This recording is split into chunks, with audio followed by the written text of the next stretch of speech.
Esheno. Director General the National Council for Curriculum and Assessment ano ye Professor Edward Apia no nwanwa ye pa na tena ye no se nei nwuma bi ebeba abonten ye de kire nkwada dia ne ma ewo mu no ensem fata emufra na de hyiam ntime ka sei omuntimi enyina so ma wontumi se sankrata no mra abonten ye mfa nkire ye nkra no ade ntime ka sei de books no omayensi ye nyimfiri ba bi ewo bia na fe de wo so omu ye eboa emma ye to ye no won monye Adom Kasee edeba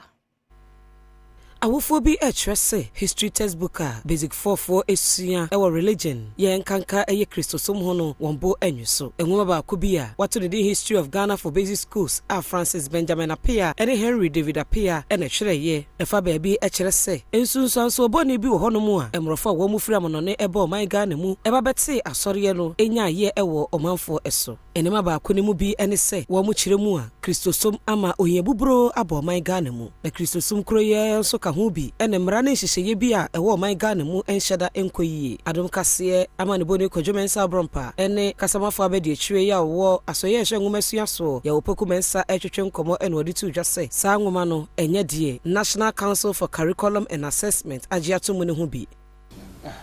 nema akoda all class 1 besua no enye no bi na the all class 3 sua ntumi fa class 3 ade emra the all class 1 if you say nimfie ene na adwene mu ndondro ho ena ne o class 3 no so no unfa class 1 de emre no if you say wabroso ana watra ho into the content na o machi animo no e was nimfie ni omonkanko no eye pepepe enti na ka hye ye a hwe content so no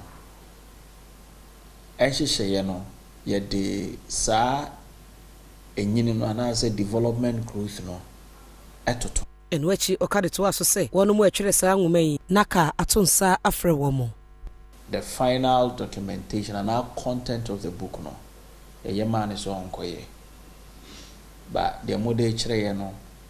enye the final content na e ka so onko use no eno na wa use